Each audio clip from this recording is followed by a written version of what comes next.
На закате осеннего дня, когда мягкий свет солнца пробивался сквозь стеклянные панели реабилитационного центра, медсестра по имени Алина в очередной раз зашла в палату к своему маленькому пациенту, 8-летнему Лёше.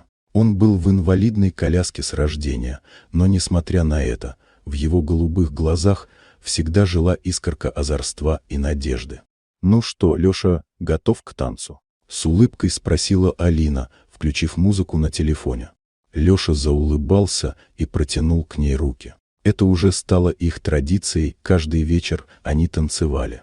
Алина аккуратно обняла мальчика и, вращая коляску в ритме медленной мелодии, кружилась по палате, напевая вполголоса. Лёша смеялся, сияя от счастья. Они не знали, что все это время за приоткрытой дверью наблюдал мужчина. Это был Олег, отец Лёши. Его глаза наполнились слезами. Он потерял жену несколько лет назад и с тех пор сам растил сына. Каждый день был борьбой с болью, одиночеством, страхами. Но сейчас, наблюдая, как медсестра с нежностью и теплом танцует с его сыном, он впервые за долгое время почувствовал нечто светлое и живое внутри себя. Когда музыка стихла и Алина нежно поцеловала Лёшу в лоб, Олег негромко постучал в дверь. «Извините, я все видел», — тихо сказал он. «Спасибо вам». Алина слегка смутилась, но улыбнулась в ответ. «Это Лёша меня учит танцевать. Я просто подыгрываю». Они разговорились.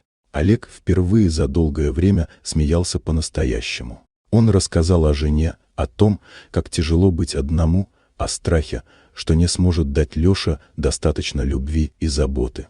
Алина слушала, не перебивая, лишь иногда мягко касаясь его руки. Через несколько дней он пришел в центр с букетом ромашек. «Алина, вы бы не хотели выпить со мной кофе? Где-нибудь вне больничных стен?» Она кивнула, смущенно улыбаясь. С этого и началась их история. Они встречались, узнавали друг друга, вместе гуляли с Лёшей, ездили на природу, устраивали домашние вечера с настольными играми. А потом был один особенный день, весеннее утро, когда Алина сказала «да». На свадьбе Лёша, сидя в украшенной цветами коляске, раздавал гостям леденцы и сиял от счастья. Он знал, что теперь у него есть не только любящий отец, но и мама, которую он выбрал сердцем. Вот такая удивительная история. Дорогие друзья, если вам понравилось видео, поставьте лайк, а также подписывайтесь на канал, впереди еще много интересного.